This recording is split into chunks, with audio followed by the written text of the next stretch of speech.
안녕하세요. 다람테이블입니다. 오늘은 드디어 오래전부터 요청이 있었던 Q&A 영상을 찍어보려고 해요.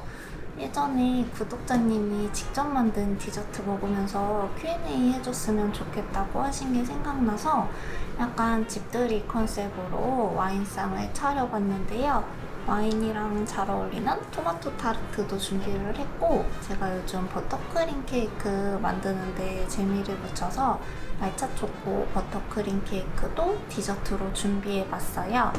속에 보면 마블이 되어 있는데 저도 만들고 오늘 처음 먹어보는 거예요. 식사로는 감바스랑 메론 프로슈토 준비했는데 한번 열심히 얘기하면서 먹어보도록 할게요. 우선 이렇게 Q&A 내용들을 옮겨서 정리해봤어요. 겹치는 질문들은 묶어서 답변을 해볼 거고, 최대한 다 답변하려고 적어두기는 했는데 혹시 추가로 궁금한 게 있으시다면 댓글로 남겨주시면 답변을 해드리도록 하겠습니다. 후추도 잘 있어요.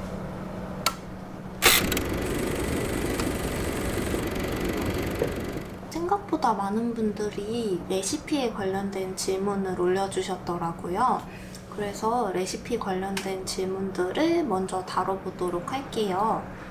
우선 첫 번째로 레시피에 대한 영감과 아이디어는 어디서 왔나요? 저는 사실 한 곳에서 영감을 얻는다기보다는 다양한 곳에서 영감을 받는 편이에요. 물론 책이나 인터넷을 통해서 다양한 디저트를 접하고 영감을 받기도 하지만 꼭 디저트가 아니더라도 예쁜 그림이나 맛있는 요리, 음료 아니면은 색감이 예쁜 영화나 다큐 등을 보다가도 디저트에 대한 생각이 날 때가 있어요. 그러면 사진으로 남기거나 핸드폰 메모장에 바로바로 적어두는 편이에요. 이렇게 남겨둔 이미지나 메모를 바탕으로 메인이 되는 재료나 모양을 정하고 레시피를 만들어서 테스트해보는 식으로 주로 디저트를 만들고 있는 것 같아요. 그리고 제철 재료나 또 집에 있는 재료들을 소진하기 위해서 레시피가 시작이 되는 경우도 많은데, 최근 동영상으로 예를 들어보면 복숭아 요거트 타르트는 영감이라고 하기는 좀 뭐하지만 업로드 시기에 한창 그릭 복숭아가 유행했어요.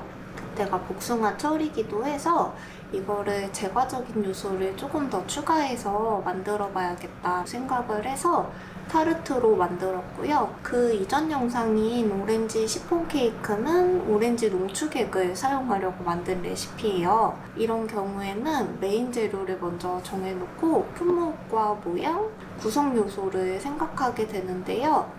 얘는 옛날에 어떤 일러스트 작가님의 케이크 그림을 보고서 귀여워서 제가 찍어둔 사진이 있어요. 오렌지가 올라간 심플한 케이크 그림인데 이걸 보고서 심플한 시폰 케이크를 만들어 봐야겠다 싶더라고요. 그래서 테스트를 거치다 보니까 완성된 모양과 레시피가 유튜브에 올라간 레시피예요. 그 외에도 구독자님들이 요청하신 디저트가 있으면 최대한 업데이트 하려고 하고 있고요. 갑자기 만들고 싶은 디저트가 생겨서 시작되는 경우도 많은 것 같아요.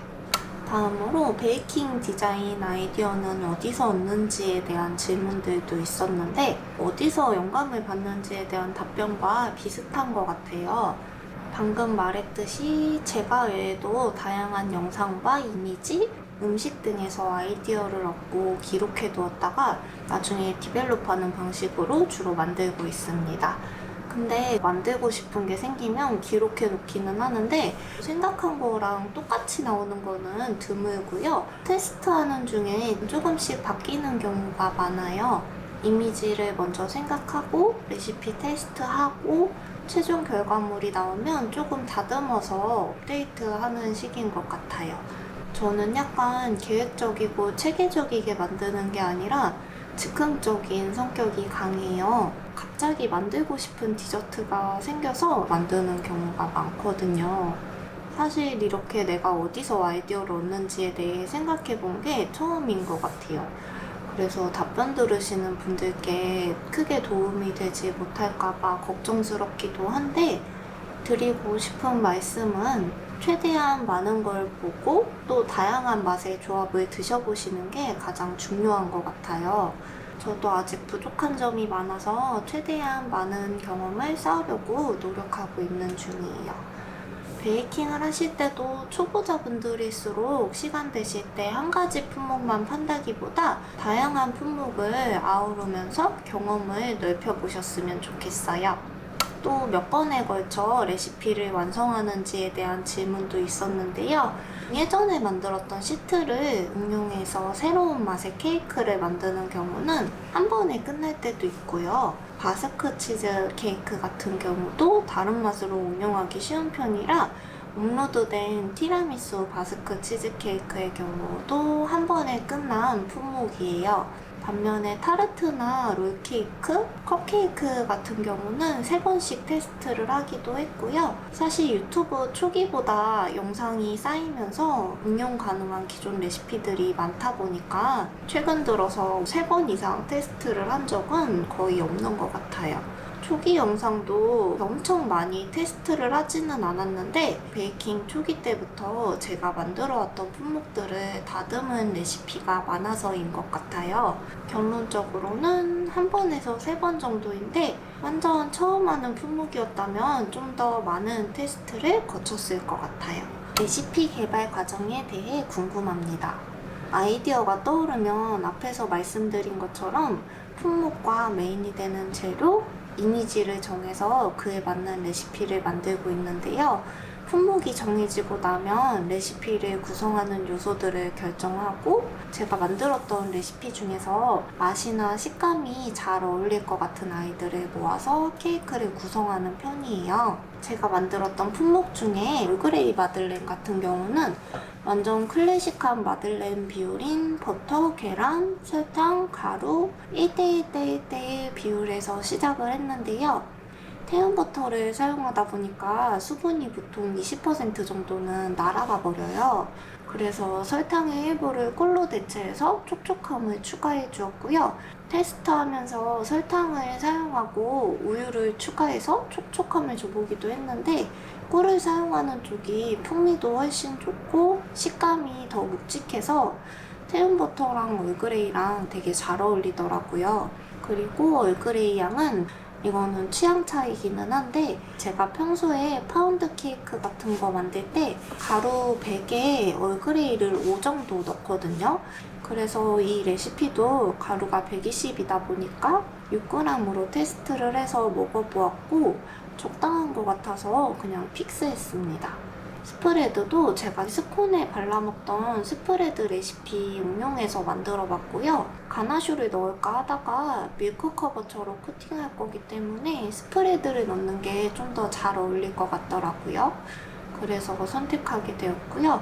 레몬 글레이즈는 제가 얼그레이랑 시트러스 계열을 함께 먹는 걸 좋아해서 곁들여 봤는데 잘 어울리더라고요. 그래서 처음에는 초코랑 스프레드 버전이랑 글레이즈 버전 중에 뭘 업데이트할지 고민을 했는데 결국 반반 해서 영상을 업로드하게 되었습니다.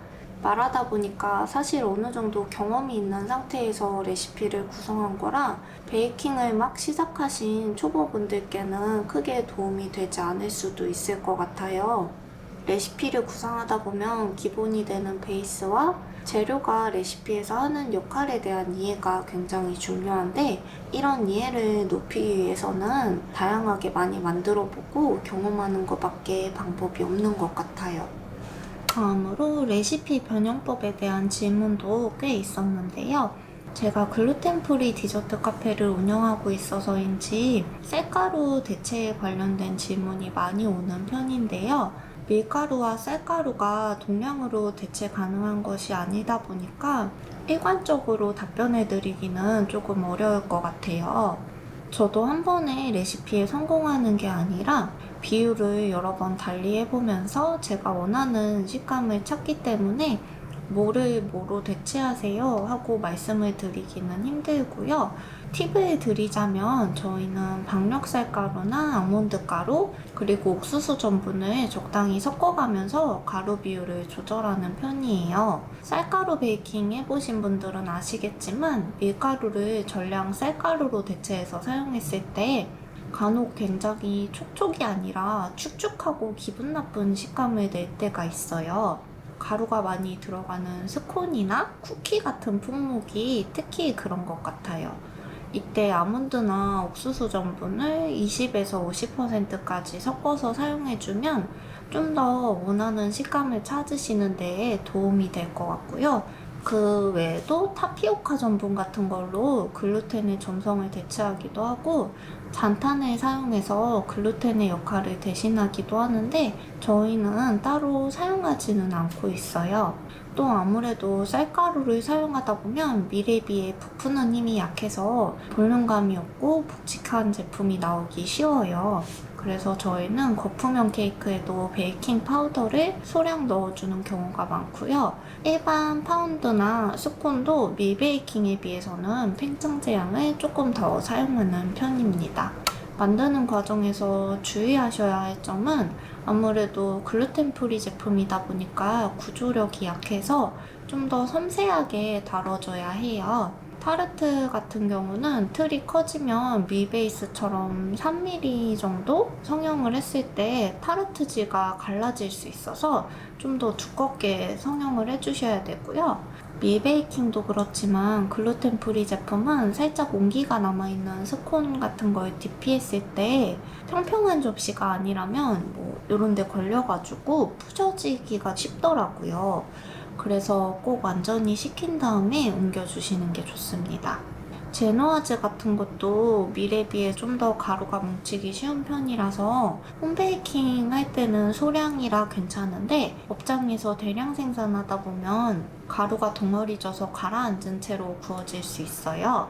그래서 꼭 모서리 부분 같은데 꼼꼼히 긁어서 뭉친 부분이 없도록 잘 풀어주시는 게 좋아요. 언급한 팁들을 참고해서 좋아하는 레시피를 조금씩 변형해 보시고 여러 번 테스트해 보시면 좋을 것 같아요. 서점 가보시면 쌀베이킹 관련된 책들도 꽤 많이 나와 있어서 참고해 보시고 밀베이킹 레시피랑 비교해 보시는 것도 좋은 공부가 될 것 같아요. 쌀베이킹 제품들도 테스팅을 걸쳐가면 밀가루를 만든 것과 비슷한 식감을 내는지 혹은 비슷한 맛을 내려 하는지 궁금해요. 쌀가루를 사용하다 보면 아무래도 글루텐이 없다 보니까 잘 부스러지고 제노아즈 베이스의 쇼트케이크는 굉장히 부드럽고 촉촉하게 나오는 편인데 말 안 하면은 모를 정도로 밀과 비슷한 식감인 품목들도 많습니다. 밀과 완전히 같을 수는 없겠지만 테스트를 반복하면서 밀과 비슷한 식감을 내기 위해서 노력을 해요.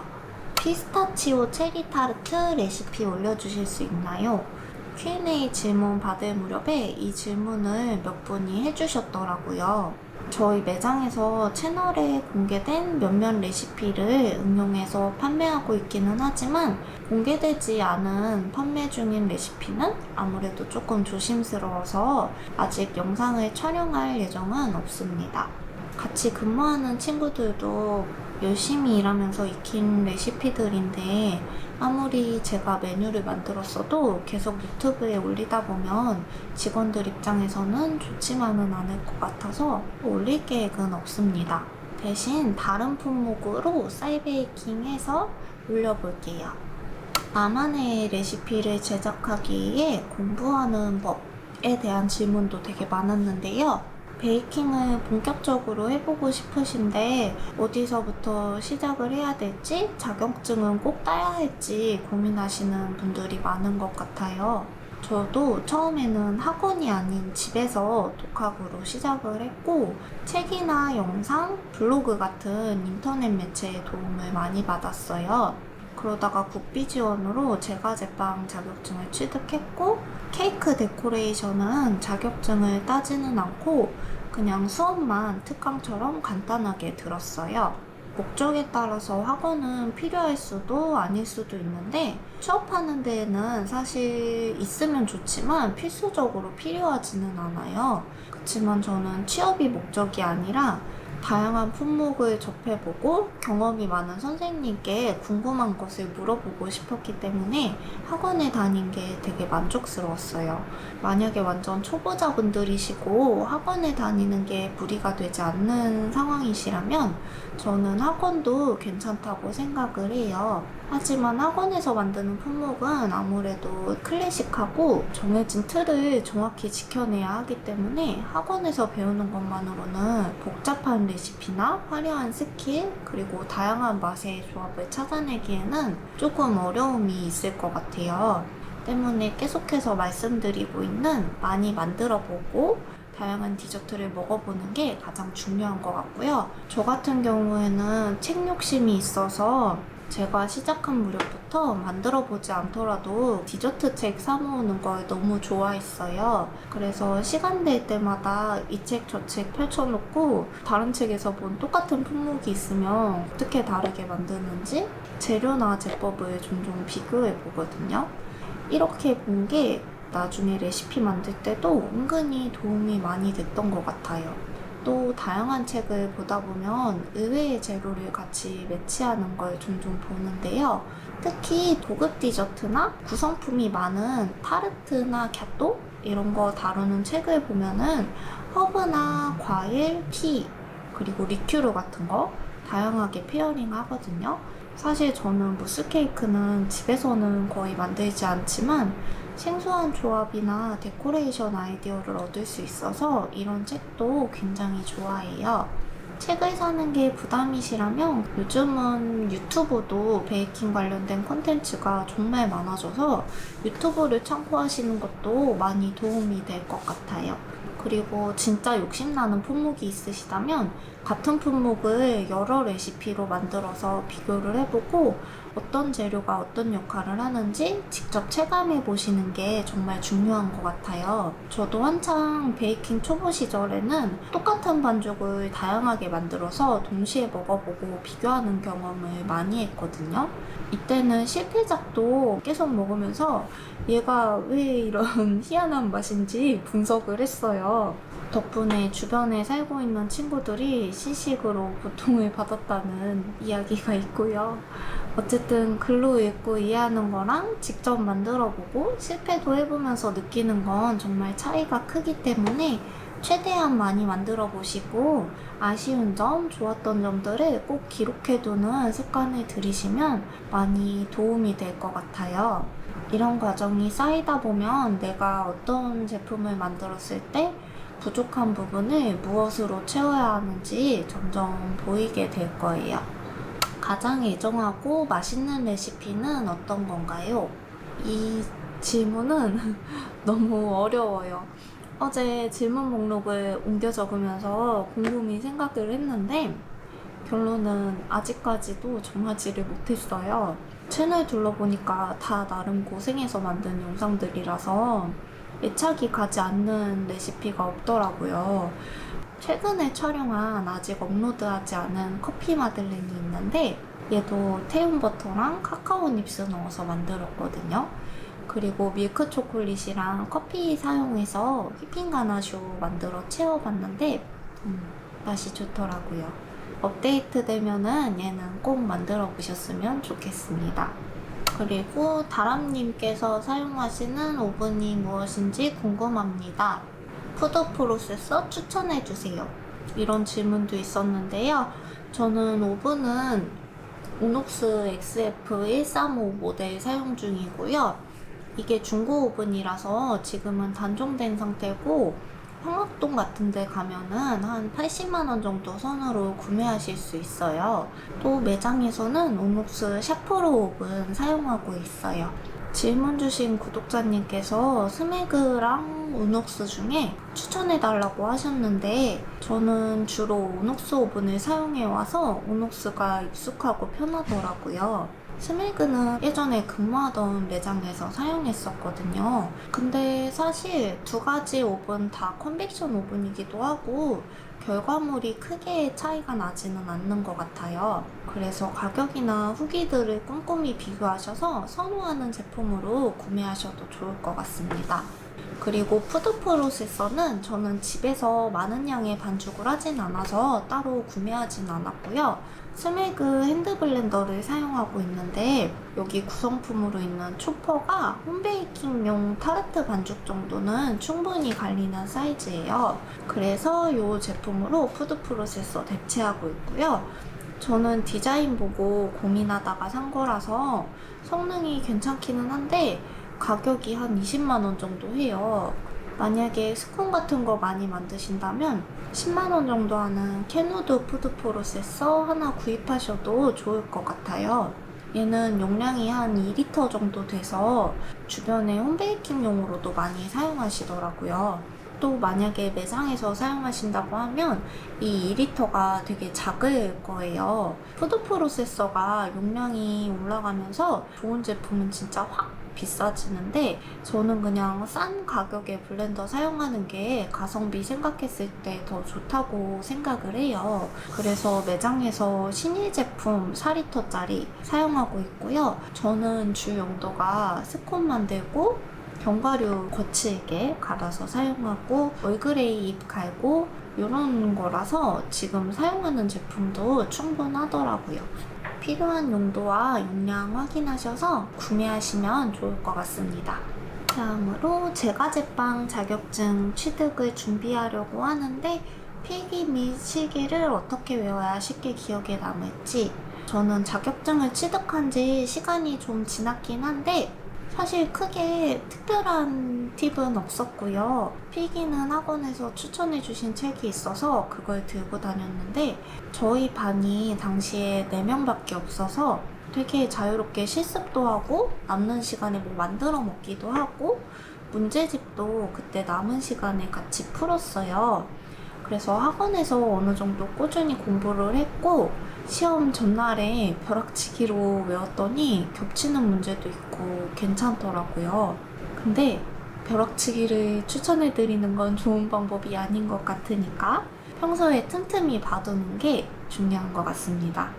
그리고 실기시험은 필수적인 공정이랑 선생님이 찍어주신 포인트 그리고 오븐 온도를 짧게 핵심만 수첩에 적어서 시간 날 때 계속 봤어요. 그리고 전날에는 마음이 급해져서 또 벼락치기로 계속 외웠는데 피자빵이랑 변리법 제노아즈가 나와서 다행히 잘 통과했던 것 같아요. 암기는 사실 계속 봐서 외우고 실기 같은 경우도 만들었던 과정을 천천히 되짚어보면서 외우는 수밖에는 없는데 소소한 팁이라고 하면은 네이버에 시나몬롤이라는 카페가 있어요. 제과제빵 자격증에 대한 정보가 많은 카페거든요. 저는 여기 수시로 들어가서 제가 가는 시험장에 어떤 품목이 나왔는지 시험 보신 분들 후기 읽으면서 내가 주의해야 될 점이 뭐가 있을지 당일에 뭘 챙겨가야 될지 미리미리 체크를 했어요. 시험에 뭐가 나올지 예측하지는 못했지만 보통 어제 나온 품목이 연달아 나오는 경우는 드무니까 어느 정도 도움은 되는 것 같아요. 답변이 도움이 되셨을지는 모르겠지만 꼭 자격증 시험 잘 치르기를 바랍니다. 다음 질문이 생크림이 다루기 까다로운데 마스카포네 치즈 말고 생크림을 덜 버글거리게 하는 방법은 없나요? 이런 질문이 있었어요. 외국에 살고 계신 구독자님이신 것 같아요. 제가 마스카포네 치즈를 추가하는 거는 한국 생크림이 대부분 유지방이 38% 정도고 외국 제품에 비해 조금 라이트한 느낌이 나는 편이에요. 깔끔한 느낌의 유크림인데 쇼트케이크 만들 때 조금 아쉬울 때가 있어서 더 진하고 고소한 우유 풍미를 주기 위해 마스카포네 치즈를 사용해서 유지방 함량을 높여주는 편이고요. 크림을 버글거림 없이 안정적으로 올리려면 주변 환경이나 재료를 차갑게 유지하는 게 가장 중요한데요. 크림이 휘핑된다는 것은 크림에 존재하는 유지방에 기포막이 형성되면서 볼륨이 생기는 것을 의미하는데요. 온도가 높아져 버리게 되면 이 유지방이 무너져 버려서 버글거리면서 불안정한 상태로 휘핑이 돼요. 혹은 오버 휘핑을 하셨을 때도 거칠고 버글거리는 상태가 될 수 있고요. 때문에 차가운 얼음볼에 받치고 차가운 상태의 크림을 휘핑해 주시는 게 가장 좋고요. 어느 정도 올라왔을 때는 손 거품기로 바꿔가지고 휘핑을 해주시면 오버 휘핑 없이 농도를 맞추시는 데 도움이 되실 거예요. 그리고 색소를 추가하면 특히 버글거린다는 말씀을 해주셨는데, 색소 추가하실 때는 휘핑이 끝난 뒤에 추가하면서 치대는 것보다 초반에 아예 색소를 추가해서 휘핑해 주시면 좀 더 버글거림 없이 작업하실 수 있어요. 제 영상 중에 복숭아 케이크 영상이 겉에 아이싱하는 동물성 크림에 색소를 조금 섞어서 썼어요. 필요하시면 참고해 보셔도 좋을 것 같습니다. 또 한국에서 베이킹 하시는 분들을 보면 제노아즈나 시폰에 직접 과일, 너츠 이런 맛을 안 넣으시더라고요. 이유가 있을 것 같아요. 제노아즈나 시폰이나 생크림에 과일 익스트랙 안 쓰고 다른 맛을 추가하려면 어떻게 해야 할까요? 라고 또 추가로 질문을 해주셨는데, 정확한 이유는 모르겠지만 제 생각에는 그냥 그 나라에 선호하는 특성이지 않을까 싶어요. 말씀하신 대로 한국에서 대부분 제노아즈 시트에 수분이 많은 과일이나 너츠를 사용하는 경우가 드물기는 한 것 같아요. 대중적이지 않지만 시판 퓨레 제품이나 생과일을 갈아서 약간 졸인 뒤에 콤포트나 퓨레로 만들어서 반죽에 추가하는 경우도 있어요. 견과류도 잘게 갈아서 시트에 사용하기도 하고 페이스트나 프랄린으로 추가하는 레시피도 있고요. 사용할 수 있는 재료는 정말 많은데 말씀하신 대로 잘 사용하지는 않는 것 같아요. 아무래도 거품형 시트이다 보니까 퓨레 같은 걸 추가하는 것보다 안정적이고 맛도 더 선명하게 느껴질 수 있게 파우더를 선호하는 편인 것 같고, 제노아즈를 부드럽고 깔끔하게 만든 다음에 샌드하는 크림이나 속재료에 힘을 주는 방식을 선호하는 것 같아요. 다시 대체 가능한 재료에 대한 질문으로 돌아와서, 시트는 방금 말씀드린 대로 다양한 재료들 추가 가능하고요. 거품형 시트이다 보니까 거품이 꺼지지 않게 유지랑 섞어서 넣어주시거나 마무리 단계에서 추가해 주시는 게 좋을 거예요. 그리고 크림이야말로 과일 익스트랙 제외하고 정말 다양한 재료를 사용해서 다양한 맛으로 만들 수 있어요. 제 영상 기준으로만 봐도 커피 카라멜 바나나 케이크는 카라멜 소스를 만들어서 크림에 추가해 줬고요. 망고 초콜릿 케이크 같은 경우도 망고랑 패션후르츠 퓨레를 살짝 졸여서 크림에 추가해 줬고, 요거트 파우더랑 요거트를 추가해서 크림을 만든 것도 있고, 초콜릿을 녹여서 만든 것도 있고, 커스터드 크림에 퓨레를 추가해서 샌드한 경우도 있고, 이 커스터드에 흑임자 페이스트를 만들어 추가해서 만든 크림도 있고, 또 딸기잼을 사용한 레시피도 있고요. 티나 허브 같은 거 우려서 만드는 레시피도 있고, 피스타치오 페이스트랑 화이트 초콜릿을 크림과 함께 숙성시킨 레시피도 있어요. 레터링 케이크 영상 위에는 제가 다 동물성 크림을 사용했기 때문에 방금 말씀드린 크림들이 다 동물성 크림 베이스의 휘핑 크림이에요.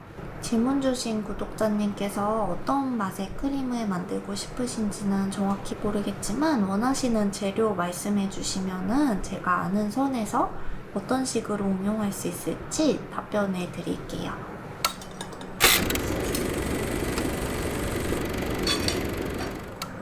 창업 시작부터 오픈까지의 준비 기간이 궁금합니다. 저는 매장 계약하고 대략 4개월 정도 걸린 것 같은데, 원래 생각했던 기간보다 오픈이 2달 정도 더 늦어졌어요. 아무래도 첫 매장이기도 하고 정돈된 건물이 아니라 가정집으로 사용되던 공간을 바꾸려다 보니까 허가내야 되는 것도 많았고, 인테리어를 디자인적인 부분은 해주지 않는 업체랑 진행하다 보니까 공사가 잘못 진행되었던 부분들이 많아서 공사 기간 자체가 되게 길어졌었어요. 그래서 오픈이 꽤나 늦어졌었는데 일반적으로 10평 이하 소형 매장은 깨끗하다고 가정을 하면 인테리어가 1, 2주 만에 끝나기도 하고 페퍼 같은 경우도 40평이 조금 안 되는데 2달 안에는 끝나는 게 맞았던 것 같아요. 만약에 창업 계획 있으신 분들은 계약하기 전에 업체랑 인테리어 무드 또 필요한 시설이 얼마나 있을지 미리 어느 정도 파악한 뒤에 공사 기간 동안 임대인분한테 최대한 월세 지원을 받을 수 있도록 협상하시는 게 중요할 것 같아요. 페퍼는 워낙 철거할 게 많았고 권리가 없는 상태라서 공사 기간을 2달로 받았었는데 보통 좀 더 짧게 받는 것 같아요. 권리금이 있는 경우에는 전 임차인분한테 공사 기간 동안 월세를 지원받기도 한다더라고요. 지원받을 수 있는 기간이 정해지면 최대한 스케줄에 맞춰서 공사 기간 동안 월세 나가지 않도록 빠르게 진행하시는 게 좋을 것 같습니다. 메뉴나 디자인 작업도 계약 전에 미리 준비하셨다가 공사 진행하면서 같이 진행을 해서 공사가 끝났을 때 빠르게 오픈할 수 있도록 준비해야지 쓸데없는 지출을 막을 수 있어요.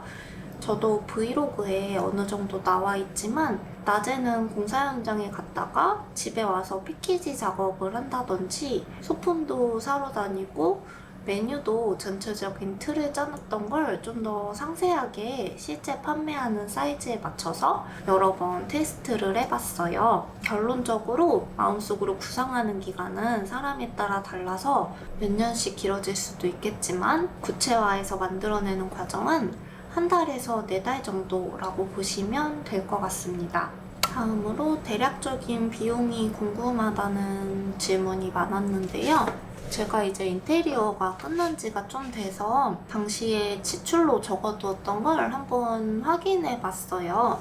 우선 저는 2층이기도 하고 오래된 주거용 건물에 들어가서 용도 변경을 한 거라 권리금도 없었고 보증금, 월세도 동네에 비해서 굉장히 저렴하게 들어간 편이에요.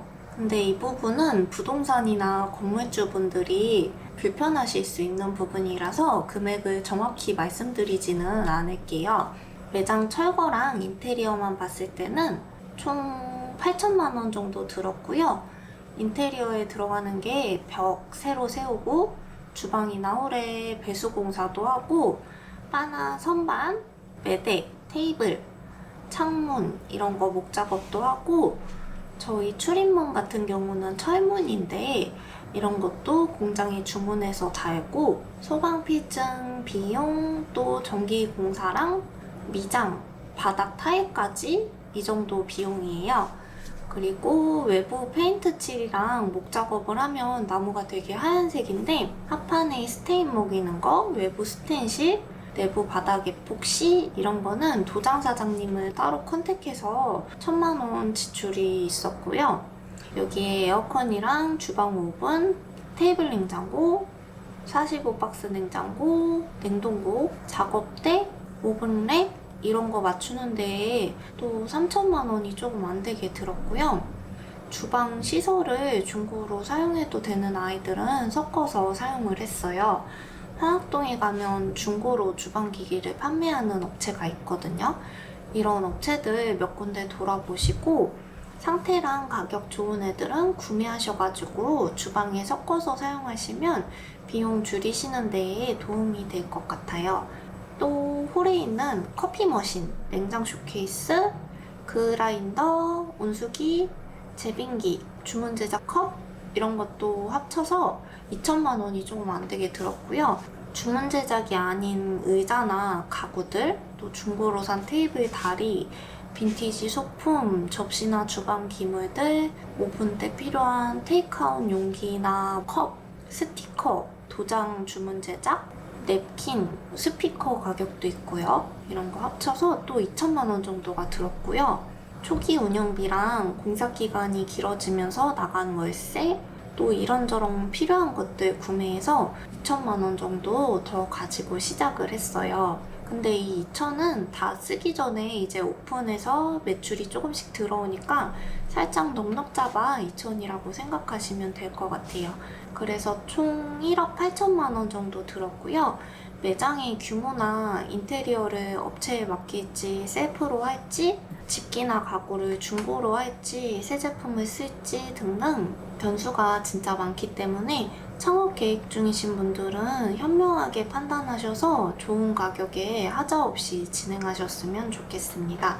저는 업체가 인테리어 부분에 관여를 하지 않고 시공만 해주는 식으로 진행이 되어서 비용을 조금 줄인 케이스인데, 이 경우에는 타일이나 페인트 컬러, 몰딩, 또 하고 싶은 이미지가 있으면 업체에 보여주기만 하면 되는 게 아니라 치수나 도면도 어느 정도 상세하게 만들어서 드려야 되고 사용할 제품을 구해와야 돼요. 셀프보다는 편한데 아무래도 디자인적으로 꼼꼼히 봐주시는 업체에 비해서는 원하는 느낌을 내기가 조금 힘드실 수도 있어요. 저처럼 시공하자도 많이 생기고 공사 기간도 조금 길어질 수 있는 것 같습니다. 그렇지만 나는 꼼꼼히 체크할 자신이 있다 라고 하신다면 시공만 해주시는 업자분들 찾아서 비용을 조금 절감해 보셔도 좋을 것 같고요. 특히 깨끗한 신축 건물 들어가셔서 가구 같은 거 많이 짜지 않고 기성 제품 사용하실 거라고 한다면 많은 부분을 반셀프나 셀프로 하시는 것도 좋은 것 같아요. 카페 운영의 이상과 현실에 대해서 또 질문을 주셨는데요. 사실 저는 오랫동안 카페 창업을 생각해 오면서 이상이라는 게 크게 없었어요. 물론 예쁜 공간에서 만들고 싶은 디저트를 만들고 구독자님들도 와주시고 봤던 손님분들이 또 와주신다던가 이럴 때 굉장히 설레고 감동적이고 그랬는데요. 이제 운영하는 것만 두고 봤을 때 힘들 거라는 거는 너무나 예상을 했었고 딱 그만큼 힘들었던 것 같아요. 다만 규모가 생각보다 커지다 보니까 직원 관리나 지출에 대한 관리, 또 알아두어야 할 기본적인 법이나 임금 계산법 등이 처음에 굉장히 낯설고 힘들더라고요. 손익계산서 작성하는 것도 처음에 낯설어서 굉장히 애먹었고요. 제가 성격이 또 계획적이고 꼼꼼하지 못한 편이라서 이런 부분에 더 어려움을 느꼈는데 시간이 지나면서 조금씩 익숙해지기는 하더라고요. 그리고 또 어려운 부분이 사람에 관련된 부분인 것 같아요. 우선 이제 어느 정도 필요한 인원이 고정이 되어 있는데 희한하게 직원이 한 명 아프거나 하면은 동시에 파트타임 친구들이 나간다거나 또 누가 다치거나 이러더라고요. 그러면 새 직원을 뽑고 해야 되는데 이런 부분이 아직도 조금 어렵고요. 아무래도 여러 명이 함께 일하는 공간이다 보니까 하루 종일 붙어 있게 되기도 하고 분명히 늘 좋은 일만 있는 건 아니거든요. 그래서 어떤 이슈가 생겼을 때 잘 중재를 해주고 해결해주는 게 제 역할이 되다 보니까 이런 부분이 조금 어렵고 조심스럽더라고요. 근데 이 어렵다는 게 현명하게 모두에게 좋은 방향으로 잘 대해주고 싶어서 제가 어려워하는 거지 싫다는 느낌은 전혀 아니고요. 그리고 항상 들어보면 개개인별로 이유가 있어요. 그래서 이런 부분을 중재해주는 거에 대해서 잘하고 싶다는 마음이 있다 보니까 어렵다고 느끼는 것 같고 직원이 많다는 거에 대해서는 오히려 이점을 정말 많이 느끼는데요. 오픈 초반에는 제가 주방도 봐야 될 것 같고 홀도 봐야 될 것 같고 스케줄 관리도 해야 될 것 같고 발주도 하나하나 다 해야 될 것 같고 하나부터 열까지 다 해야 될 것 같아서 부담이 진짜 컸었거든요. 근데 초반부터 다들 진짜 열심히 해주고 책임자직급인 친구들이 제 일을 정말 많은 부분 덜어줬어요. 오픈하기 전에 미리 시뮬레이션 한다고 출근해서 세팅을 했었는데 시키지도 않았는데 그날 생산 스케줄을 정리해서 뽑아오기도 하고 우리 CP 같은 것도 배합 늘려서 보기 좋게 만들어서 프린트해오고 무엇보다 애정을 갖고 일해주는 게 보이니까 정말 너무 고맙더라고요. 지금도 발주나 스케줄 관리, 새로운 직원들 오면 교육도 맡아서 해주다 보니까 제가 좀 더 안정적이게 운영을 할 수 있는 것 같아요. 나이 차이도 얼마 안 나는데 다들 볼 때마다 너무 예쁘고 귀엽고 기특하고 막 그래요. 사이 좋아서 집에 안 가고 가끔 마감조 친구랑 같이 뭐 시켜 먹고 그런 걸 보면은 약간 엄마의 마음으로 되게 예쁘고 좋아 보이더라고요. 그래서 페퍼를 최대한 즐겁게 일할 수 있는 공간으로 만들어주고 또 맨날 같은 작업만 하는 게 아니라 뭔가 새로운 것들을 계속 배워갈 수 있게 만들어주어서 오래오래 함께 했으면 좋겠어요. 질문과 살짝 벗어난 것 같은데 힘든 일도 많지만 현실도 굉장히 좋다 정도로 말씀드리고 싶어요. 그 외의 질문 중에 왜 손파에 오픈하게 되었나요? 라는 질문도 몇 개 있더라고요. 손파에 오픈한 이유는 카페 브이로그 1편에 말씀드린 적이 있는데 손파가 인구수도 많고 글루텐 프리 제품을 다루는 유럽풍의 디저트 카페가 없었기 때문이에요. 카페 창업은 제가 예전부터 생각을 해왔어서 카페가 많은 연남이나 한남, 망원, 성수 그리고 옛날에 살던 곳이 은평구 쪽이어서 이쪽도 제가 처음에는 생각을 했었어요. 일 다닐 때도 쉬는 날 괜히 동네 부동산 가서 당장 창업할 사람처럼 물어보고 그랬거든요. 그때도 송파 쪽에는 크게 관심이 없었는데 막상 창업하려고 알아보다가 우연히 송파 쪽을 보게 된 거예요. 근데 제가 생각하는 컨셉이랑 겹치는 카페도 없었고 지금 계약한 자리가 입구가 좀 알아보기 힘들고 허름하기는 했는데 월세나 위치 같은 거는 되게 괜찮더라고요. 그래서 고민하다가 이쪽으로 결정을 했고 결론적으로 만족하고 있어요. 개인 카페인가요? 이 질문을 몇몇 분께 받았었는데 처음에는 왜 이런 질문이 올라왔는지 잘 이해가 가질 않더라고요. 저는 프랜차이즈 카페가 아니니까 당연히 개인 카페로 알고 계실 것이라고 생각을 했고 이 부분에 대해서 어떻게 답을 해드려야 될지 감을 못 잡고 있는 상태였는데 어떤 분께서 올려주신 댓글을 보니까 왜 이런 질문을 주셨는지 어렴풋이 감이 오더라고요. 그래서 답변을 해드릴 수 있을 것 같아요. 결론만 말씀드리자면 페퍼는 제가 운영하는 개인 카페가 맞고요.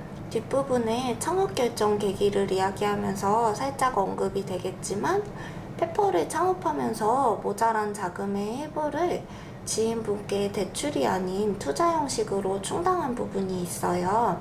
이 분이 다른 업체도 몇몇 곳에 지분을 가지고 계시는데 페퍼를 오픈하고 이분이 페퍼의 마케팅 진행에 대해 물어보시길래 솔직히 따로 생각해 본 적이 없다고 말씀을 드렸더니 그러면 마케팅을 진행해도 되겠냐고 물어보시더라고요. 그때가 오픈 초기라서 제가 거기까지 생각하기에 여력이 없기도 했고 마케팅은 제가 잘 알고 있는 분야가 아니라서 그쪽 부분에 대해서는 제가 신경 쓰지 않을 테니까 도와주시면 감사하겠습니다 라고 얘기를 드린 적이 있었고 그래서 그분과 관련된 다른 업체랑 저희 페퍼가 함께 마케팅이 진행되면서 오해가 생겼던 것 같아요. 페퍼의 방향이나 메뉴, 직원관리, 금전적인 부분 등 카페의 운영과 관련된 부분들은 다 제가 관리를 하고 있고요. 앞으로도 페퍼는 지금처럼 제가 열심히 운영할 생각이니까 오해 없으셨으면 좋겠어요. 또 페퍼의 메뉴에 관한 질문들이 있었는데요. 페퍼는 꾸준히 판매하고 있는 상시 메뉴가 한 25개 정도 있고요. 시즌 메뉴가 4, 5개 정도 나오고 있어요. 계절 과일이 올라간 메뉴의 경우에 시즌이 끝나면 다음 시즌 과일을 사용해서 만들고 있고요. 크림이나 시트, 구성품도 과일에 따라서 다양한 맛으로 어울리게 바꿔서 구성하고 있어요. 채널에 올라간 메뉴랑 유사한 품목도 몇 가지 있기는 한데 바람 테이블 채널은 밀베이킹 위주라서 완전 똑같은 레시피는 콩크럼블 케이크밖에 없고요.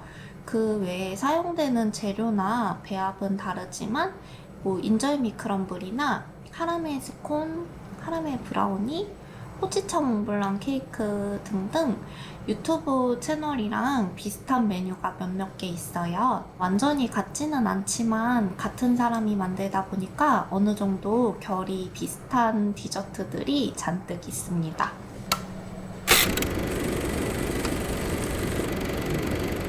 이제 드디어 저희 관련된 질문들입니다. 먼저 전공이 무엇인지, 그리고 홈베이킹을 시작하게 된 계기는 무엇인지. 사실 저는 인테리어를 전공했고요. 3학년 때까지는 인테리어가 적성에 잘 맞는다고 생각을 했었어요. 그런데 이제 졸작을 준비하면서 이 길이 아니다 라는 생각이 1년 내내 강하게 들더라고요. 뒤늦게 진로 고민을 심각하게 했던 것 같아요. 졸업 전시가 끝나고 졸업식까지 본가에 내려가 있었는데 이때 언니가 안 쓰는 오븐이라고 방파 오븐을 보내줬어요. 미래가 불투명하고 답답하던 시기였는데 뭔가 내 손으로 만들어낸 결과물이 눈에 보이니까 그게 엄청 힐링이 되더라고요. 그래서 진짜 하루 종일 베이킹 영상 보고 만들고 이런 거를 반복했던 것 같아요. 졸업식까지 거의 매일 베이킹을 했던 것 같은데 할수록 재밌고 기간이 그렇게 길진 않았지만 질리는 게 하나도 없어서 이 일을 평생 하고 싶다라고 생각을 하기 시작했던 것 같아요. 베이킹은 어디서 배웠나요? 처음에는 책이나 유튜브도 봤었는데 그때는 유튜브에 제과 콘텐츠가 그렇게 많이 나오던 시기는 아니라서 네이버 블로그를 제일 많이 봤던 것 같아요. 제가 겁이 많다 보니까 제과일이 좋다는 확신이 들고 나서도 바로 일을 시작한 게 아니라 언니가 신발 도매를 하고 있었는데 언니네 매장에서 일을 1년 반 정도 했었어요. 도매다 보니까 밤에 출근해서 아침에 퇴근하고 국비 지원으로 제과제빵 케이크 데코레이션 과정을 들었어요. 앞에서 제과제빵 자격증 취득한 얘기는 어느 정도 해서 취득 과정에 대한 얘기는 자세히 하지는 않을게요. 이게 주 4회였나 5회? 뭐 이렇게 하루 4시간 코스였는데 이렇게 수업을 듣고 하루 쉬는 날에는 본가에 내려가가지고 광파 오븐으로 구워보고 싶었던 거 구웠어요. 그리고 인스타그램에 베이킹 기록하던 계정이 있어서 여기다가 업데이트할 사진을 몇 장 찍어서 평일에 하나씩 업데이트하고 그랬어요. 그리고 만든 거는 포장해서 다시 서울로 들고 와서 언니한테 먹여보고 후기 듣고 그런 식으로 한 1년 넘게를 살았던 것 같아요. 지금 생각해보면 차라리 오븐을 가져올 걸 그랬다 싶었는데 몸이 힘들고 봄의 일은 뭔가 일처럼 느껴졌는데 이때도 제과 일은 계속 재밌더라고요. 그래서 진로에 대해 계속 고민을 하다가 집에 일이 생겨서 본가에 내려오게 되면서 개인 카페에 취직을 하게 됐어요.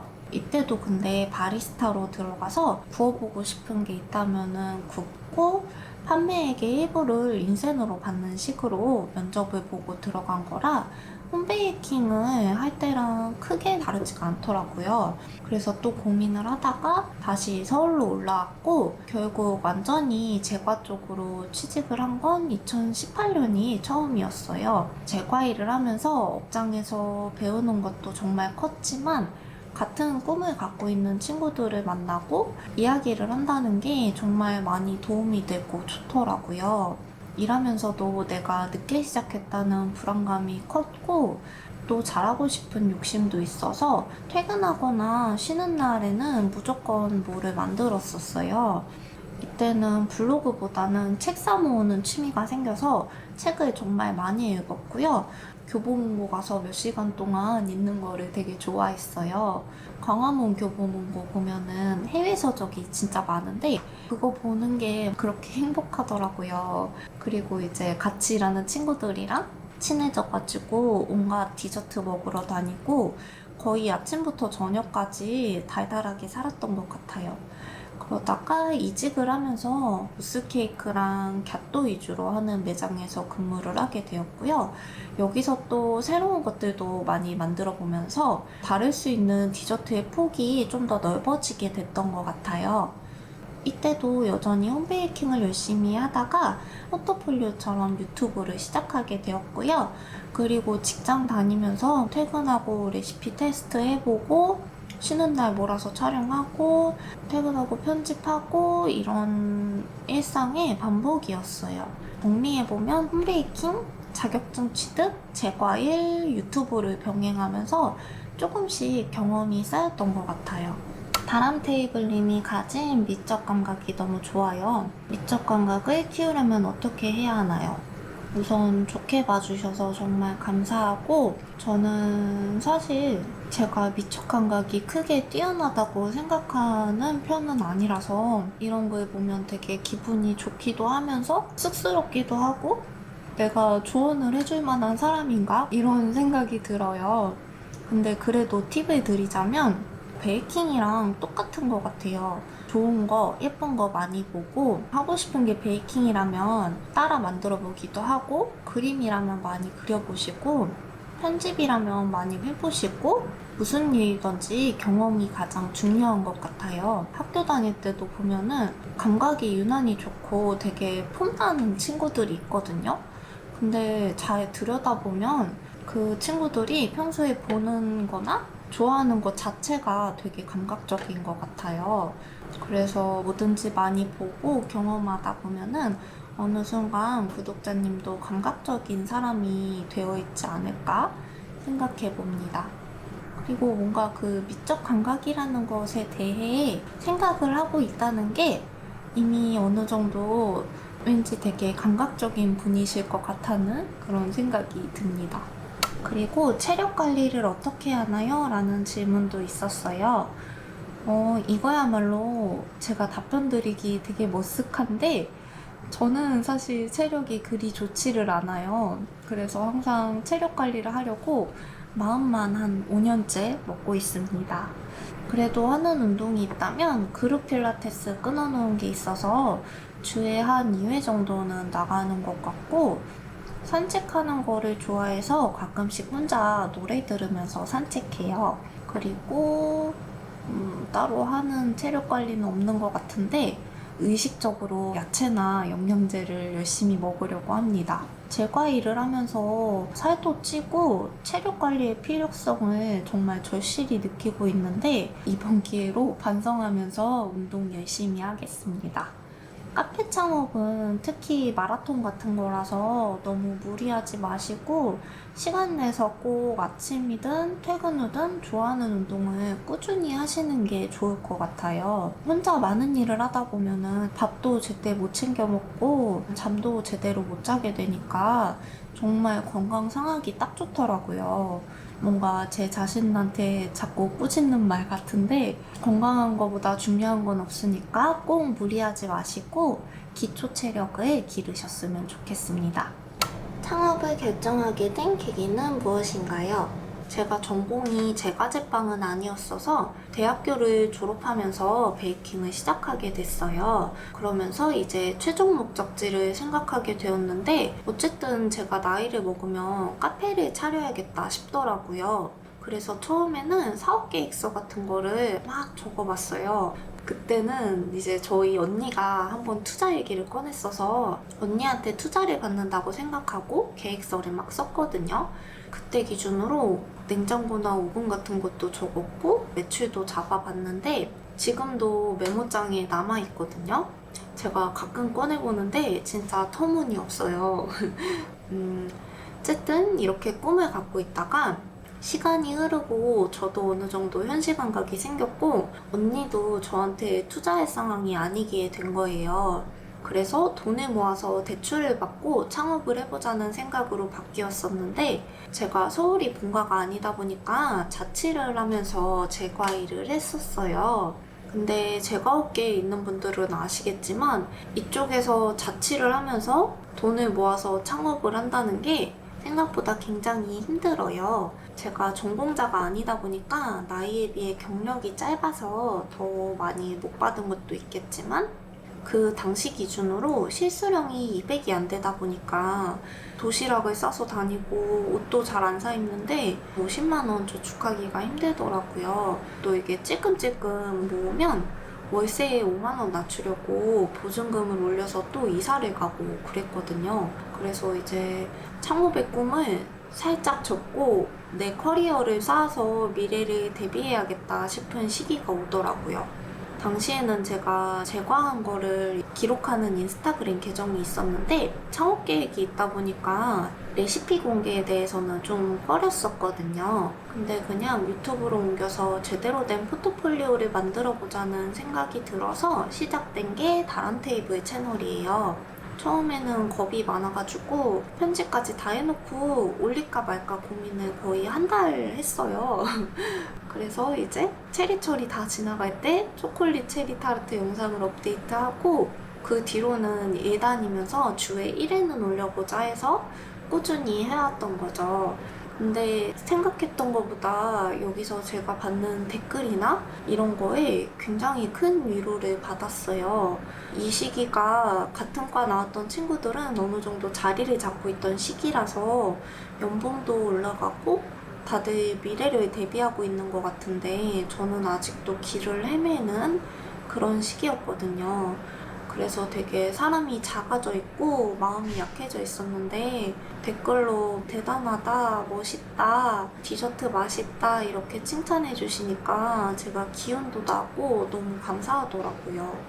그래서 이제 일 다니면서 계속 열심히 하다가 회사가 코로나 때문에 매출이 떨어지면서 인원 감축에 들어갔었는데 제가 이 무렵에 나이가 더 먹기 전에 새로운 품목을 다루는 곳으로 이직을 해야겠다는 생각이 들었어요.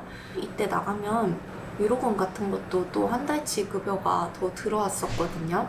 퇴사 브이로그에 유튜브로 돈을 많이 벌었냐는 댓글도 달렸었는데 그런 거는 아니었고요. 이때도 유튜브 수익은 평균 30만 원? 이렇게 나왔었어요.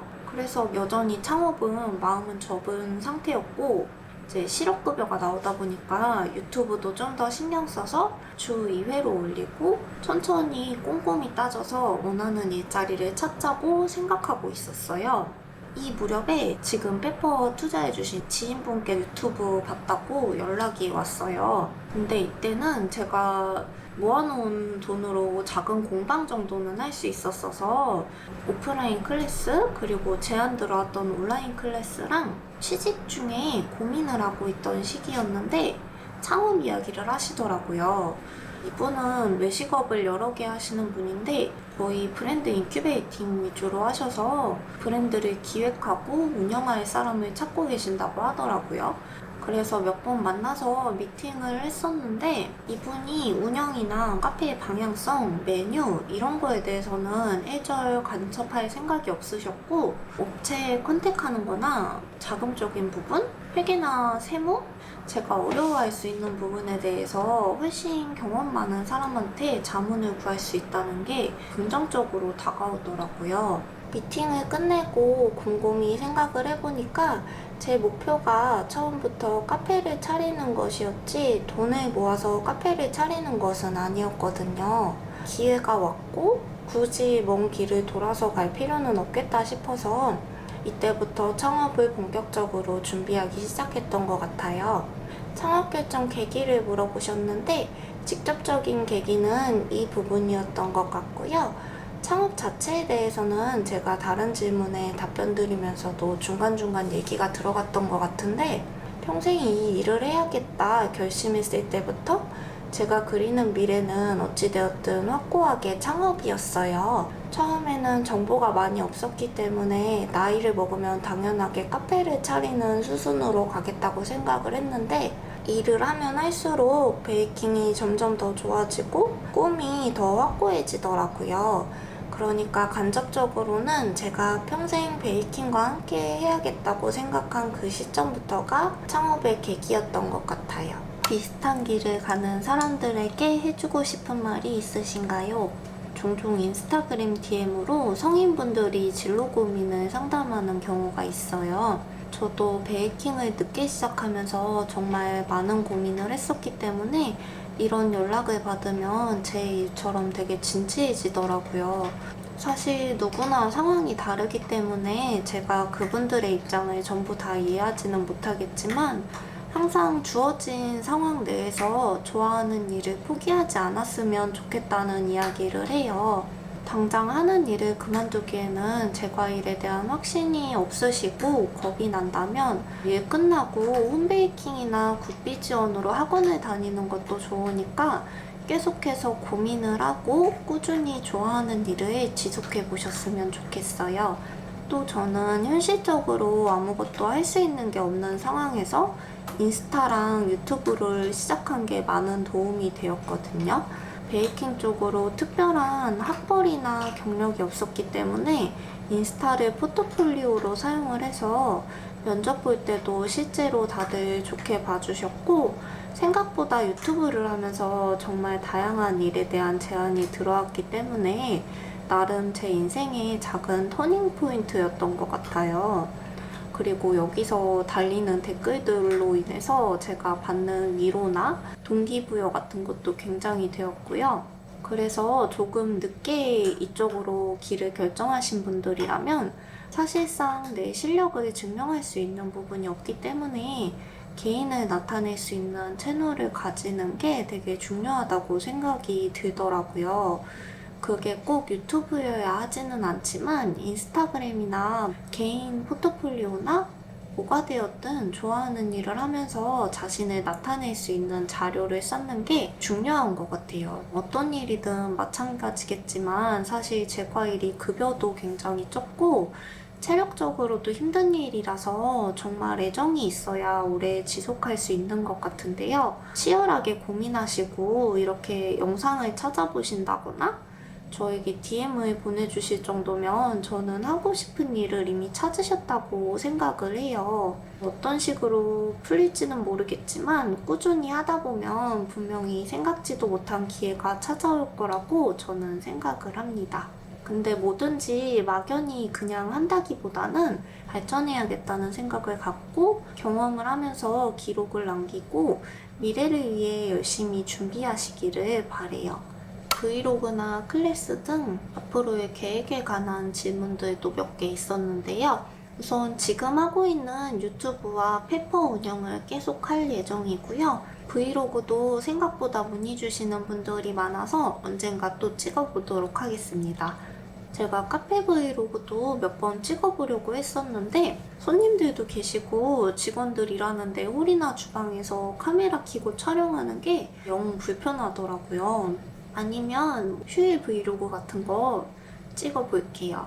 그리고 클래스에 관한 질문을 주셨는데 제가 최근에 콜러소 온라인 클래스를 오픈을 했어요. 저는 사실 제과에 관련된 일들은 다 해보고 싶은 마음이 있어서 오프라인 클래스도 해보고 싶은 의사는 있어요. 그런데 오프라인 클래스는 좀 더 다듬어서 정말 단단한 상태가 되었을 때 하고 싶어요. 이번에 온라인 클래스를 하면서 공방에서 촬영을 했는데요. 한 주 전에 공방에 있는 기계나 재료들을 체크해서 제가 사용할 도구나 재료들은 다 챙겨왔었거든요.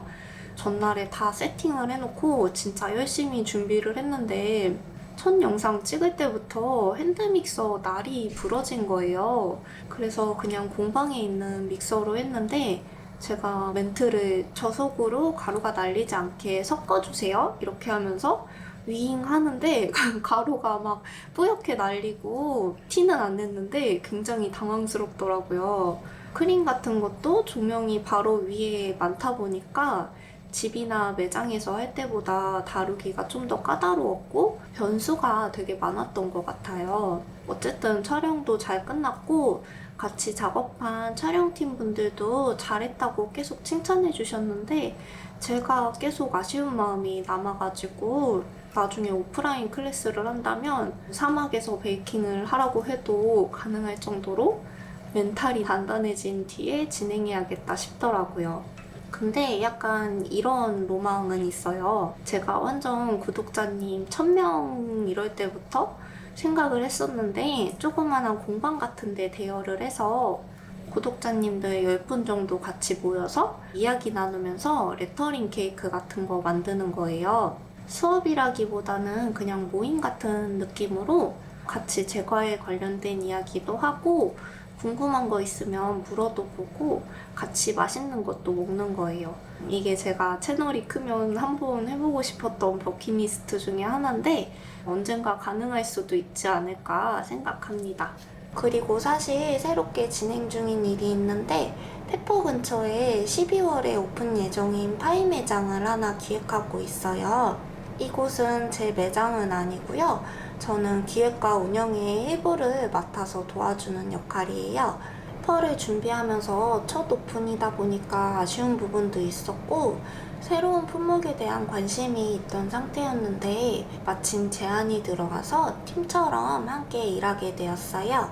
혹시나 페퍼가 아닌 파이집에서 저 같은 느낌의 사람을 마주친다면 그건 아마 제가 맞을 테니까 당황하지 마시고 은근하게 인사해 주시면 감사하겠습니다. 이곳의 기획과 관련된 근황도 혹시 기회가 생긴다면 살짝 전해드리도록 할게요.